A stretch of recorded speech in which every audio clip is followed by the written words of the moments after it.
The governor of Florida is being hit on three different fronts for sending asylum seekers from Texas to Martha's Vineyard. Today, he was hit with a class action lawsuit. He's already facing a criminal investigation. And then there are questions from the state legislature about the potential misuse of state funds.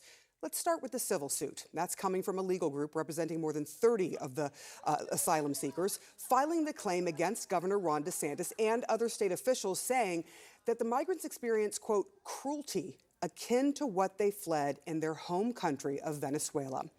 The migrants group claims Florida officials manipulated them, stripped them of their dignity, deprived them of their liberty, bodily autonomy, due process, and equal protection under the law. The migrants were induced by defendants to travel across state lines by fraud and misrepresentation. That is what they claim. Basically, they say DeSantis lied. And their lawyers are looking into these brochures used to entice those seeking a better life to travel under the guise that resettlement support was available to them. The governor keeps insisting the asylum seekers knew what they were signing up for. It was all voluntary and, he claimed, the humane thing to do. Those migrants were being treated horribly by Biden. They were hungry, homeless. They had no opportunity at all. The state of Florida, it was volunteer. They were provided an ability to be in the most posh sanctuary jurisdiction maybe in the world. It's a strange thing to be sued by people who he says were informed volunteers. And that allegation of a lie takes us to the second front where DeSantis is getting hit. The sheriff of Bexar County has announced an investigation into how migrants got from Texas to Martha's Vineyard. The elected sheriff, who is a Democrat, told reporters that the migrants who took the flights were exploited and, in his words, hoodwinked. What I'm trying to determine right now is, was the law broken here in Texas, namely in Bexar County, where I'm the sheriff? At this point, I have not said, and nor will I say, that I've got the governor under investigation. But I do, from what we're hearing, people that may have been associated with him or may have been employed by him or contracted by him or his folks may have broken the law here in Bexar County. So there's an investigation in Texas, but there are big questions in Florida as well. That's front number three. Did DeSantis misuse state funds for this?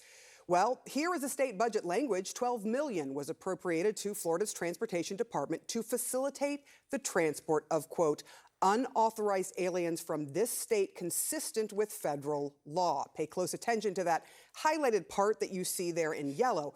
Unauthorized aliens and from this state, meaning Florida.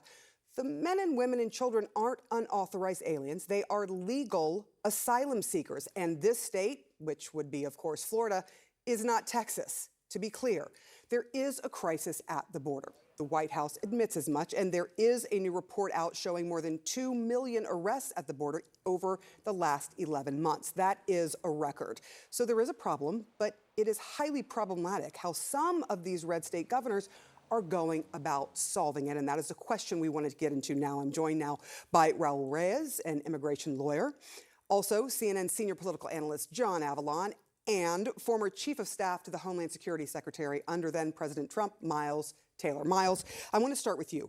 With this kind of political gamemanship with people who are scared, who are desperate, who are legally in the country because they are seeking asylum. Did the Trump administration ever think of doing something like this? And if not, what do you think about these two Republicans who have decided that that's what they're going to do, particularly DeSantis, who went into another state and sent people from another state somewhere that they say they had no idea where they were going? Yeah, well, Sarah, not only did the Trump administration think about something like this, I think they're the progenitors of the concept. This is a zombie Trump administration policy that had died and has now come back to life. And these two governors have brought it back to life. And I'll tell you exactly when this happened. In January and February of 2019, Donald Trump directed us to go and take immigrants from the border and, quote, bus and dump them into Democratic cities and blue states. He wanted us to take immigrants from the border, take them into blue states and cities and put them in there, but he was much more specific. He wanted us to identify the murderers, the rapists, and the criminals, and in particular, make sure we did not incarcerate them and we put them in those cities. Okay, it doesn't take a lawyer or a genius to recognize this would likely be very illegal to do, but put aside the murderers and the rapists and the criminals, could you take people from the border and just dump them into blue states? We went and we asked the lawyers, and they told us, no, the federal government cannot do that. Congress has not authorized that. And now look, these governors are walking into the same problem that we told the White House was illegal and they couldn't do, and now they're trying to do the same thing. So why do you think they are taking this course? And why is it that this kind of cruelty is coming from one particular party, the Republicans right now? This is cruelty to those who are seeking asylum in this country, something that we are quite proud of as a country, or have been.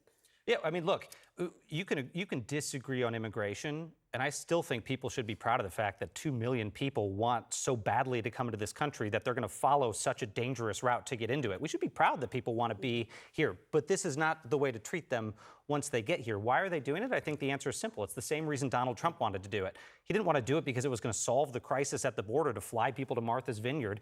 He did it. He wanted to do it because of politics. These two governors, as I warned, are carrying forward the torch of Trumpism, but they're actually doing more than carrying the torch forward. They are self-immolating with that torch to prove a political point and to fundraise. That's an extra layer, in my opinion, of grotesqueness when it comes to public policy. It seems to be working with the base, and we'll get back to that in a minute.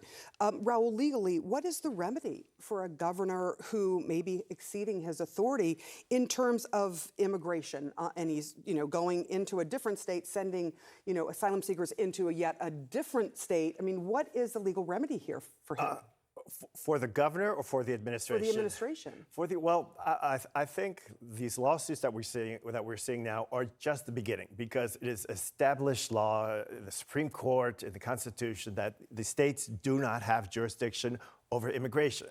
That is a federal matter. I think the only reason we haven't seen swifter action on these matters from the Biden administration is because they don't want to give air to this issue right now. Because for the GOP, politically, immigration is a great issue because it keeps people from talking about the assault on reproductive rights and abortion, and it keeps people from talking about DeSantis's moves against LGBTQ people in Florida. But right now, I mean, there is no question that basically what these governors are doing, or attempting to do, is deporting people from their state to another state. Now, look, true, governors can move migrants around the country, and past administrations have done that in coordination and with partnership with the federal government. What they cannot do is just take a targeted group of people, transport them allegedly through fraudulent or deceptive means. There is a commercial gain involved to the contractors who flew them there. Right there, you have the elements of a case of trafficking. That's similar to the case that the Lawyers Committee for Civil Rights is bringing. And one of the things that DeSantis is saying now, and he's said it a few times today, is that these migrants agreed to the transfers, that it was voluntary. But in cases of trafficking, your acceptance, your willingness, your consent is not a defense. Right, because you're under pressure. Right, and because you did not have full knowledge of the facts. So that is not a defense to these allegations, to these improper uses of his authority. I'm curious, John, have we ever seen anything like this before, where you're seeing governors sending people from one state to the next without the federal government having any idea where they're going? Well, look, I mean, first of all, I do think part of it is an effort to roll back issues that had been treated as federal issues within living memory, and to restore power to the states. That's part of the ideological project beyond the troll politics of this. The problem is when your politics are trying to out-troll the other guy, you can run into real legal consequences when you're sitting governor. You ask about precedent.